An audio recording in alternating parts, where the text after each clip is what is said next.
الحمد لله نحمده ونستعينه ونستغفره ونؤمن به ونتوكل عليه ونعوذ بالله من شرور أنفسنا ومن سيئات أعمالنا من يهده الله فلا مضل له ومن يضلله فلا هادي له ونشهد أن لا إله إلا الله وحده لا شريك له ونشهد أن سيدنا وسندنا ومولانا محمدا عبده ورسوله أما بعد فأعوذ بالله من الشيطان الرجيم بسم الله الرحمن الرحيم فإن آمنوا بمثل ما آمنتم به فقد اهتدوا وإن تولوا فإنما هم في شقاق فسيكفيكهم الله وهو السميع العليم قال النبي صلى الله عليه وسلم الله في أصحابي لا تتخذوهم من بعدي غرضا فمن أحبهم فبحبي أحبهم ومن أبغضهم فببغضي أبغضهم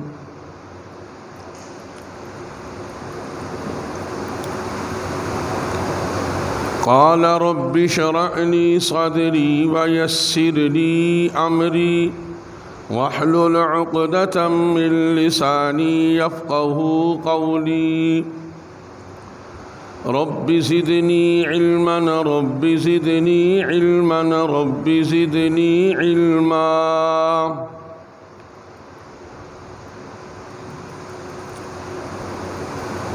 إن الله وملائكته يصلون على النبي يا أيها الذين آمنوا صلوا عليه وسلموا تسليما درود پاک اللهم صل على محمد وعلى آل محمد كما صليت على إبراهيم وعلى آل إبراهيم إنك حميد مجيد اللهم بارك على محمد وعلى آل محمد كما باركت على إبراهيم وعلى آل إبراهيم إنك حميد مجيد اللهم صل على جسد محمد في الأجساد اللهم صل على قبر محمد في القبور اللهم صل على روح محمد في الأرواح اللهم صل على محمد في أول كلامنا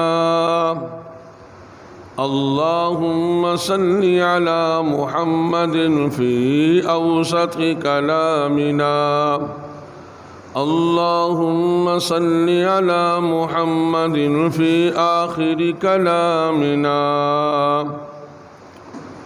سبحانك لا علم لنا إلا ما علمتنا إنك أنت العليم الحكيم سبحانك لا علم لنا إلا ما علمتنا إنك أنت العليم الحكيم صدق الله مولانا العظيم وصدق رسوله النبي الكريم ونحن على ذلك لمن الشاهدين والشاكرين والحمد لله رب العالمين۔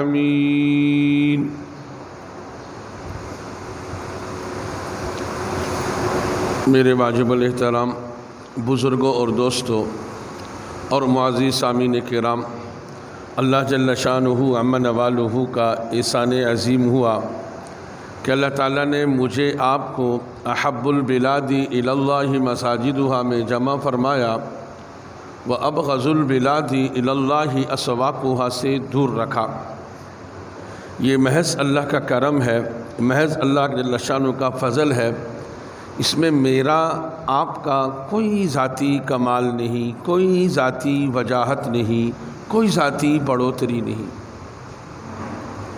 اس پہ محض اللہ کا فضل و کرم شامل ہے۔ اس اجتماع پر، اس حاضری پر، اس بیٹھنے پر اللہ کی دربار عالی میں دل و جان سے صفت شکر اپنانے کی کوشش کرنا۔ اس لیے میرے رب کا دستور یہ ہے لئن شکرتم لازیدنکم، کہ کسی بھی نعمت کے ملنے پر اگر تم صفت شکر کو اپناؤ گے تو اللہ جل شانہ تمہاری نعمتوں میں اضافہ کریں گے۔ تو یقیناً اگر آدمی اپنے ارد گرد ماحول میں دیکھے تو اللہ جل شانہ کی ان گنت نعمتیں ہیں، جس کے متعلق اللہ خود فرماتے ہیں وَإِن تَعُدُّوا نِعْمَةَ اللَّهِ لَا تُحْصُوهَا، اگر تم اللہ کی نعمتوں کو شمار کرنا چاہو تو شمار نہیں کر سکتے، اتنی زیادہ نعمت۔ تو ان نعمتوں میں سے ایک نعمت یہ بھی ہے، ہمارا محلہ 11B کا بڑا محلہ ہے، لیکن اللہ کا کتنا بڑا فضل ہے پہلی صف والوں پر کہ اللہ نے اپنے فضل سے گھروں سے اٹھایا، مسجد کے ماحول میں لایا۔ اس پہ اللہم لک الحمد و لک الشکر کی صدائیں دل سے نکلنی چاہیے، زبان سے اظہار ہونا چاہیے۔ اور پھر جب ایک آدمی بار بار شکر ادا کرے گا تو پھر اللہ بار بار نعمت کو بڑھائیں گے۔ یہ چاہتا ہے کہ میری نعمت میں کمی نہ ہو، تو بس وہ شکر کرتا رہے، شکر کرتا رہے، شکر کرتا رہے، نعمت لازوال ہوتی جائے گی، موت تک نعمت بڑھتی جائے گی۔ تو اللہ جل شانہ ہمیں سمجھنے کی توفیق نصیب فرمائے۔ میرے بھائیو بزرگو دوستو، آج کا موضوع صحابہ معیار حق ہے۔ آج کا موضوع صحابہ معیار حق ہے۔ صحابہ نہیں تو کچھ نہیں، صحابہ ہے تو سب کچھ ہے۔ ویسے یہ محرم کا مہینہ ہے اور اس سے پہلے ذی الحج کا مہینہ تھا۔ آپ کے سامنے حضرت عثمان رضی اللہ تعالیٰ عنہ کے کچھ مناقب، ان کی شہادت، پھر جناب عمر رضی اللہ تعالیٰ عنہ کے مناقب، ان کی شہادت، گزشتہ جمعے میں جناب حسین رضی اللہ تعالیٰ عنہ کے مناقب اور ان کی شہادت پر کچھ گفتگو ہوئی۔ لیکن میرے بھائیو بزرگو دوستو، محرم کی آڑ میں جس فرقے اور طائفے نے پورے ملک میں کوہرام مچایا، جس پر اہل علم کی آنکھیں کھل گئی، جہاں پر ہم مصلحت کی باتیں کرتے تھے، سب کے دل و دماغ میں یہ بات اجاگر ہو گئی کہ یہ اتنے ہٹ درم فرقہ بن چکا کہ اب علل اعلان بازار میں صحابہ کو گالی دینے لگا۔ اس لیے میرے بھائیو بزرگو دوستو، یہ بات یاد رکھیں، کوئی شدت کی بات نہیں ہے، کوئی سختی کی بات نہیں ہے۔ اگر صحابہ کو بیچ سے نکال دو تو پھر میں اور آپ ایمان والے کیسے ہیں؟ اللہ جل شانہ نے، میں آپ کو قرآن و حدیث کے ذریعے سے واضح کروں گا کہ صحابہ کا کیا مرتبہ ہے، اور آج 14ویں صدی کا ایک ناپاک آدمی اٹھ کر جس کو سنت کے مطابق کھانا نہیں آتا، وہ صحابہ کے اوپر کیچڑ اٹھائے، پھر ہماری ایمانی غیرت مر گئی، پھر ہمارا مسلمان ہونے کا کیا فائدہ؟ 2 یا 2.5% پورے ملک کو بلاک کر کے رکھ دے، کیا میڈیا، کیا حکمران، سارے کے سارے ان کے دائیں بائیں چل پڑے، اور پھر وہ میڈیا والے ان کی لعین باتوں کو جس میں وہ علی الاعلان ابو سفیان رضی اللہ تعالی عنہ اور امیر معاویہ رضی اللہ تعالی عنہ پر لعن طعن کرے، ایسے لوگوں کو اللہ غرق کر دے، تباہ و برباد کر دے جو صحابہ کی زندگی پر کیچڑ اٹھائے۔ اللہ جل شانہ نے فرمایا فَإِنْ آمَنُوا بِمِثْلِ مَا آمَنْتُمْ بِهِ فَقَدِ اهْتَدَوْا، اگر تم یہ چاہتے ہو ہدایت پالو، اگر تم یہ چاہتے ہو تمہارا ایمان مکمل ہو جائے تو تم صحابہ جیسا ایمان لاؤ تو پھر ہدایت پا جاؤ گے۔ دوسری بات اللہ کے رسول نے فرمایا اللہ اللہ اصحابی۔ دیکھیں ایک خارجی مثال سے بات واضح ہو جائے گی۔ ایک آدمی ہے، اس کا ایک بہت اچھا دوست ہے، دوسرا آدمی اس پہ روزانہ کی بنیاد پر تنقید کرتا ہے، اس پر کیچڑ اٹھاتا ہے، وہ روز اس کو کہتا ہے ایسا نہ کر ایسا نہ کر۔ جب وہ کیچڑ اٹھانے کی حد کر دیتا ہے تو وہ کہتا ہے اللہ کا نام ہے، اللہ کا واسطہ ہے، میرے ساتھی کے متعلق کوئی بات نہ کر۔ تو یہاں پر بھی نبی اکرم صلی اللہ علیہ وسلم اللہ کا واسطہ دے کر کہتے ہیں اللہ اللہ فی اصحابی، اے دنیا بھر کے انسانوں تمہیں اللہ کا واسطہ میرے صحابہ کے متعلق اللہ سے ڈرو۔ جو صحابہ سے محبت کرے گا وہ مجھ سے محبت کرے گا، جو صحابہ سے بغض کرے گا وہ مجھ سے بغض کرے گا۔ جو صحابہ کو ومن آذاہم فقد آذانی، فرمایا جس نے ان کو تکلیف دی اس نے مجھ کو تکلیف دی، ومن آذانی فقد آذى اللہ، اور جس نے مجھ کو تکلیف دی اس نے اللہ کو تکلیف دی، اور جس نے اللہ کو تکلیف دی ان یوشک فی العذاب، قریب ہے کہ اس پہ عذاب مسلط کر دیا جائے۔ اور فرمایا ایک روایت میں فَإِذَا رَأَيْتُمُ الَّذِينَ صُبُّوا عَلَىٰ أَصْحَابِكُمْ، جب تم یہ دیکھو کہ تمہارے صحابہ پر لوگ گالیاں بکتے ہیں فَقُولُوا لَعْنَةُ اللَّهِ عَلَيْكَ، تمہارے اوپر اللہ کی لعنت ہو کہ تم صحابہ کے اوپر کیچڑ اٹھاتے ہو۔ میرے بھائیو بزرگو دوستو، ہمیں حقیقت کی آنکھیں کھولنی چاہیے، اب اس پردے کے خول سے باہر آنا چاہیے۔ میرے بھائیو بزرگو دوستو، صرف جناب حسین کے نام پر پورے صحابہ کو اور اماں عائشہ کو، ابو بکر کو، عمر کو، عثمان کو گالیاں دی جائے؟ میرے بھائیو پھر ہماری ایمانی غیرت مر گئی۔ ہم یوں کہتے ہیں بس ٹھیک ہے جی ٹھیک ہے، واللہ کل اللہ کے رسول کی ہاں کیا جواب دیں گے کہ جس اللہ کے رسول نے اللہ کا واسطہ دیا اللہ اللہ فی اصحابی، میرے صحابہ کے متعلق تم اللہ سے ڈرو۔ فمن احبہم فبحبی احبہم، جو ان سے محبت کرے گا وہ مجھ سے محبت کرے گا، ومن ابغضہم فببغضی ابغضہم، جو ان سے بغض رکھے گا وہ مجھ سے بغض رکھے گا۔ میرے بھائیو بزرگو دوستو، دو جماعتیں ایسی ہیں جو منتخب شدہ ہیں، جن کو اللہ نے انتخاب کیا۔ دیکھیں ولی بننا کسب سے ہے، یعنی محنت کر کے آدمی ولی بن سکتا ہے۔ عالم بننا محنت سے ہے، کسب کر کے آدمی عالم بن سکتا ہے۔ قاری بننا محنت سے ہے، کسب کر کے محنت کر کے قاری بن سکتا ہے۔ اسی طرح LLB محنت کر کے آدمی کسب سے اس کی ڈگری کو حاصل کر سکتا ہے۔ ساری ڈگریاں اگر محنت کرے گا تو ان ڈگریوں کے حصول کے لیے جو اسباب اور ذرائع ہیں وہ حاصل کر سکتا ہے۔ لیکن میرے بھائیوں بزرگوں اور دوستوں، نقطوں کو سمجھنے کی کوشش کرنا، صحابی کسب سے کوئی نہیں بنتا، صحابی محنت سے نہیں بنتا۔ دو جماعتیں ایسی ہیں جن کو اللہ نے منتخب کیا، اللہ نے ان کو چنا۔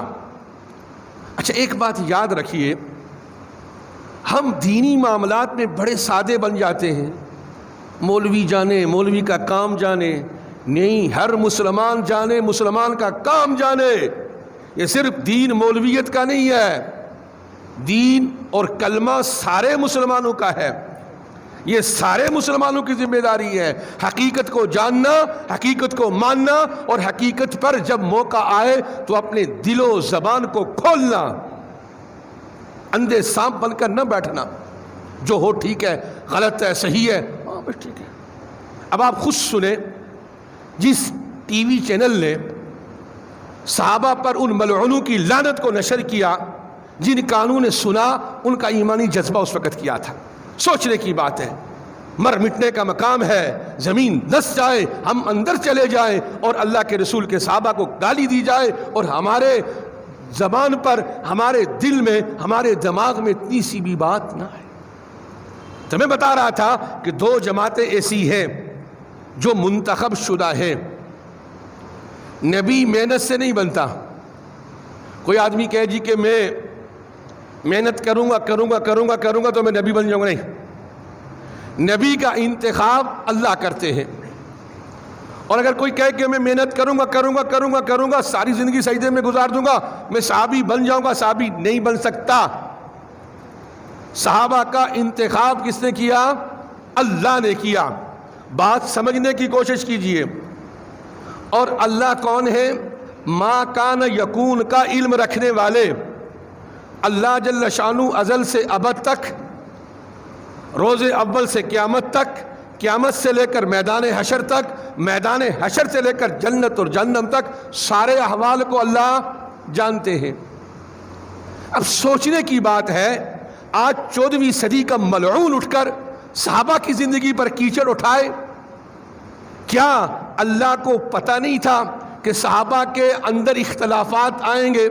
کیا اللہ کو یہ پتہ نہیں تھا امیر معاویہ اور جناب علی کی جنگ صفین ہوگی؟ کیا اللہ کو پتہ نہیں تھا؟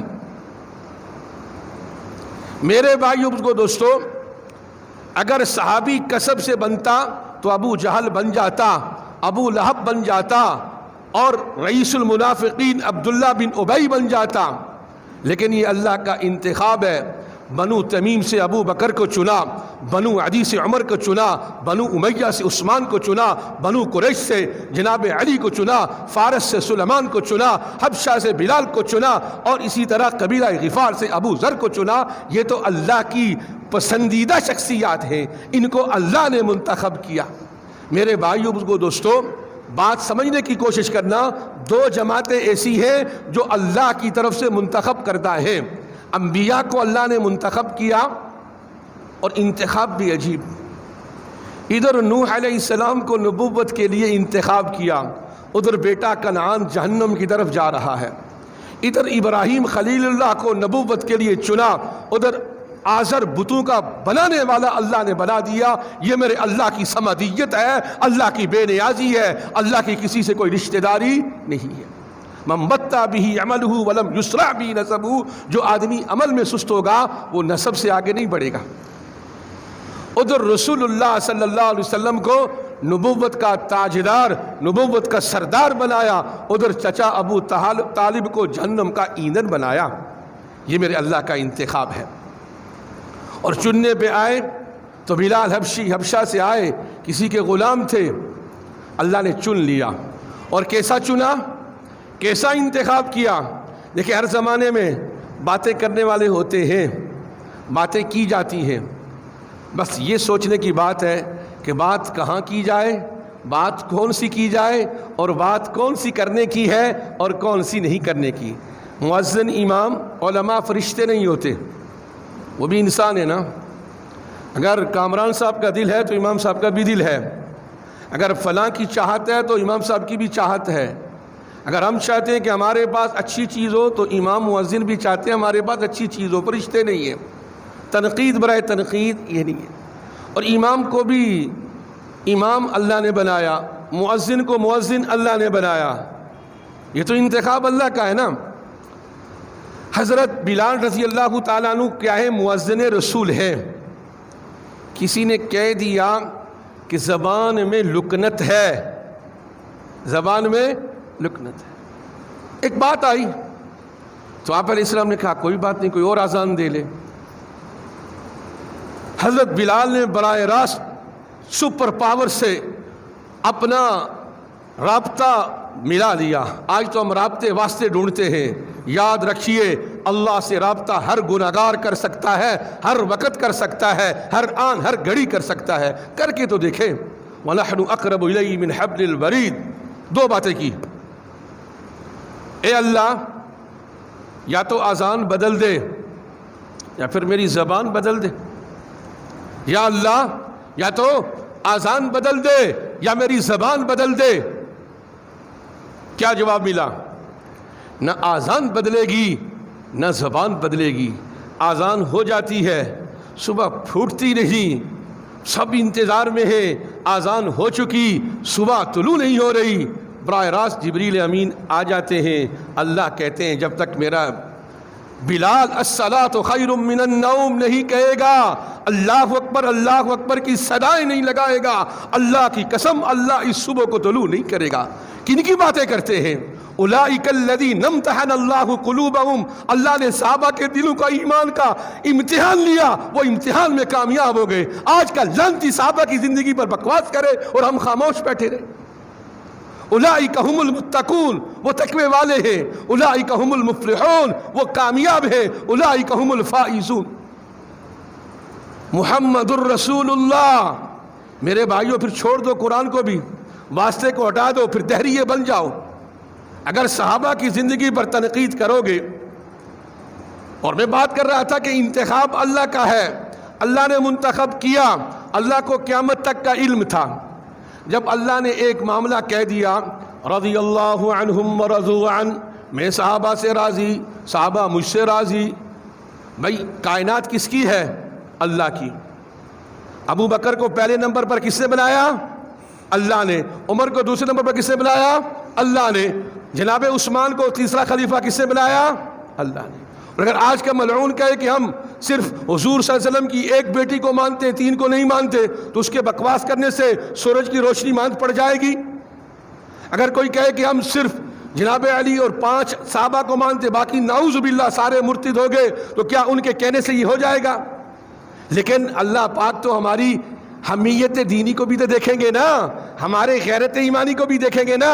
جن صحابہ نے آپ علیہ الصلوۃ والسلام نے تو انتہا کر دی، فرمایا آج کی 14ویں صدی کا آدمی، میرے صحابہ کے بعد کا آدمی، اگر احد پہاڑ کے برابر سونا، کتنا؟ احد پہاڑ، جو لوگ حج پہ گئے، مدینہ گئے، انہوں نے احد کو دیکھا، جو آدمی میرے صحابہ کے بعد احد پہاڑ کے برابر سونا اللہ کی راہ میں صدقہ کرے، اور میرے صحابہ میں سے ایک صحابی، ادنا درجے کا صحابی، ایک مٹھی جو کا صدقہ کر دے، اللہ کی قسم یہ احد پہاڑ کا سونا خرچ کرنے والا اس صحابی کے ایک مٹھی جو کے برابری کا کوئی مقابلہ نہیں کر سکتا۔ حسن بصری سے کسی نے پوچھا، یہ بات یاد رکھیں، دنیا کے سارے مجدد الفسانی، سارے جنید بغدادی، سارے یزید بسطامی، سارے اولیاء مل کر ایک صحابی کے جوتے کے ذرے کے برابر نہیں پہنچ سکتے۔ یہ تقسیم اللہ کی ہے، نبی ہے، صحابہ ہیں، تابعی ہیں، تابعین ہیں، پھر کتب ہیں، ابدال ہیں، ولی ہیں، یہ درجات اللہ نے رکھے۔ حسن بصری سے کسی نے پوچھا کہ امیر معاویہ رضی اللہ تعالی عنہ، میرے بھائیوں بزرگوں دوستو، تاریخ کو دھندلا دیا گیا۔ دیکھیں ہمارے لیے سب سے بڑا معیار قرآن ہے، پھر احادیث ہے، پھر اجماع امت ہے، پھر اس کے بعد قیاس ہے، پھر کچھ تاریخ کا بھی اعتبار ہے۔ ہم تاریخ، وہ من گڑت تاریخ جو کالو نے لکھی، ہم اس کو معیار بنا کر قرآن کے ساتھ جب ٹکرائیں گے تو فرمایا کہ قرآن کے مقابلے میں اگر حدیث آتی ہے اس کو چھوڑ دو، اور قرآن و حدیث کے مقابلے میں اجماع آتا ہے اس کو چھوڑ دو، اجماع قرآن و حدیث کے مقابلے میں قیاس آتا ہے اس کو چھوڑ دو، اور ان چاروں کے مقابلے میں اگر کوئی تابعی کا قول آتا ہے اس کو چھوڑ دو، ان سب کے مقابلے میں اگر کسی ایک تاریخی بات آتی ہے اس کو چھوڑ دو، قرآن حدیث اجماع امت اور قیاس کو لے لو۔ یہ ساری چیزیں سیکھنے کی ہیں، لکیر کے فقیر نہ بنے۔ تو حسن بصری نے کیا جواب دیا؟ کہا کہ عمر بن عبدالعزیز زیادہ معتبر ہیں یا امیر معاویہ؟ اس نے کہا کیا بات کرتے ہو؟ ہزاروں عمر بن عبدالعزیز امیر معاویہ کے اس گھوڑے، وہ گھوڑا جو راہ خدا میں چلتا تھا، اور جب وہ دوڑتا تھا گرد و غبار اڑتا تھا، اور گرد و غبار اس گھوڑے کے نتھنے میں جو جم جاتا تھا، ہزاروں عمر بن عبدالعزیز جناب امیر معاویہ کے گھوڑے کے نتھنے کے اس ذرے کے برابر نہیں ہو سکتے۔ یہ تو میرے بھائیوں کو دوستو صحابہ معیار حق ہے، اور اللہ کے رسول نے واسطہ دیا، اللہ اللہ اصحابی اے لوگو، دنیا بھر کے لوگوں، میرے صحابہ کے متعلق اللہ سے ڈرو، ان کو برا بلا مت کہو۔ صحابہ تو معیار حق ہیں، اگر صحابہ کو بیچ سے ہٹا دیا جائے تو پھر تو میرے بھائیو بزرگو دوستو، پھر ہمارا ایمان کیسے معتبر ہوگا، ہمارا اسلام کیسے معتبر ہوگا؟ تو اس لیے اس بات کو ایمان سمجھیے، عقیدہ سمجھیے کہ صحابہ کی زندگی پر، نبی کی توہین پر کوئی کمپرومائز مسلمان نہیں کر سکتا۔ اگر کوئی ناراض ہوتا ہے 1,00,000 مرتبہ ناراض ہو جائے، کوئی اس کو برا سمجھتا ہے 1,000 مرتبہ برا سمجھے، ہم نے اللہ کو جواب دینا ہے۔ اللہ کے ہاں اگر پوچھ گچھ ہو گئی، ارے میرے صحابہ کو سر عام بازار گالیاں دی جاتی تھی، اے مسلمانوں تم نے کیا کیا، تو ہم کیا جواب دیں گے؟ اس لیے میرے بھائیو بزرگو دوستو، محمد الرسول اللہ، محمد صلی اللہ علیہ وسلم اللہ کے رسول ہیں۔ فرمایا والذین معہ، جو ان کے ساتھ تھے، ابو بکر سے لے کر آخری صحابہ سب اس میں آگے، والسابقون الاولون من المہاجرین والانصار، سبقت کرنے والے مہاجرین سارے مہاجر آگے، والانصار سارے انصار آگے۔ اللہ نے فرمایا والذین اتبعوہم باحسان، اور ان انصار و مہاجرین کی قیامت تک جو اتباع کریں گے، اللہ کیا اعلان کر رہے ہیں؟ آج کا لعنتی ان کی زندگی پہ کیچڑ اٹھالتا ہے، اللہ فرماتے رضی اللہ عنہم ورضوا عنہ، میں ان سے راضی وہ مجھ سے راضی، وَأَعَدَّ لَهُمْ جَنَّاتٍ تَجْرِي، ان صحابہ کے لیے میں نے جنت کو تیار کر رکھا ہے جس کے نیچے نہریں بہتی ہیں اور یہ اس میں ابد الآباد رہیں گے۔ یاد رکھیں، انبیاء معصوم ہیں، صحابہ محفوظ ہیں۔ محفوظ کا کیا مطلب؟ ایسا ہم نہیں کہہ سکتے کہ صحابہ میں دل کے اندر غلطی کا احتمال نہیں۔ بھئی بات یہ ہے کہ اگر صحابہ کے کچھ معاملات آپس میں ہوئے تو آج کی 14ویں صدی کا کون ہوتا ہے، کون حق رکھتا ہے جو ان کی زندگی پر کیچڑ اٹھائے؟ کیا اللہ پاک کو پتہ نہیں تھا کہ ان کے آپس میں اختلاف بھی ہوں گے؟ پھر اللہ نے کہہ دیا رضی اللہ عنہم ورضوا عنہ، اولئک الذین امتحن اللہ قلوبہم للتقوی، میں ان سے راضی، یہ مجھ سے راضی۔ گویا کہ اگر صحابہ کی زندگی پر اعتراض ہے، صحابہ کے اقوال و افعال پر اعتراض ہے، تو پھر خود براہ راست اللہ کے انتخاب پر اعتراض ہے، اور جو اللہ کے انتخاب پر اعتراض کرے گا کیا وہ مسلمان رہ سکتا ہے؟ اس لیے میرے بھائیو بزرگو دوستو، محرم کی آڑ میں کیا سر عام صحابہ کو گالیاں دی جائیں گی؟ اگر اب بھی ہم بیدار نہ ہوئے، اب بھی اگر ہماری ایمانی تقاضا ہمیں برانگیختہ نہ کر سکا، تو میرے بھائیو بزرگو دوستو پھر اللہ کے ہاں جواب دہی کرنا مشکل ہے۔ اس لیے حق کو حق جاننا، صحابہ کے تذکرے گھروں میں عام کیے جائیں، صحابیات کے قصے بیان کیے جائیں، صحابہ کو ایمان کا معیار سمجھا جائے۔ فَإِنْ آمَنُوا بِمِثْلِ مَا آمَنْتُمْ بِهِ فَقَدِ اهْتَدَوْا، اگر تم صحابہ جیسا ایمان لاؤ گے، صحابہ جیسا ایمان لاؤ گے تو تم ہدایت پاؤ گے۔ منافقین نے صحابہ کو کیا کہا؟ بے وقوف لوگ۔ میرے صحابہ کون ہیں؟ اس کا دفاع اللہ نے کیا۔ اللہ نے منافقین کو کہا الا انہم ہم السفہاء، کہ مینو تم بے وقوف ہو، ولکن لا یعلمون، لیکن لوگ نہیں جانتے۔ اور پھر میرے بھائیو بزرگو دوستو، اللہ اللہ، کس کس صحابی کی بات کی جائے؟ 3 صحابی غزوہ تبوک میں پیچھے رہ جاتے ہیں، ان کے دل و دماغ میں ان الصدق ینجی والکذب یہلک، سچائی میں نجات ہے، جھوٹ میں ہلاکت ہے۔ ہم تو آج دعوے کرتے زبانی، ہم تو اپنے پردوں عیبوں پر پردے ڈالتے ہیں۔ صحابہ انسان تھے، غلطی ہوئی، ماعز اسلمی آگے، طہرنی یا رسول اللہ، اللہ کے رسول زنا ہو گیا پاک کیجئے۔ یہ سنسار ہونے کا جو حکم ہے، کوئی نمونہ تو ہو نا، اگر نمونہ نہ ہوگا تو کون مانے گا؟ اگر یہ سنسار ہونے کا حکم شریعت میں ہوتا، کوئی نمونہ نہ ہوتا، تو آج کی 14ویں صدی کا مسلمان کہتا صحابہ میں تو کسی سے نہیں ہوا۔ اور جب ماعز اسلمی کو سنسار کیا گیا تو ان کی چھینٹ خون کی پڑی کسی کے کپڑے پر، اس نے ناگواری کا اظہار کیا۔ آپ نے فرمایا کیا ناگواری کا اظہار کرتے ہو؟ اللہ کی قسم ان کی توبہ کو اللہ نے ایسا قبول کیا، اگر ساری کائنات میں اس کو تقسیم کر دیا جائے تو سب کی توبہ قبول ہو جائے۔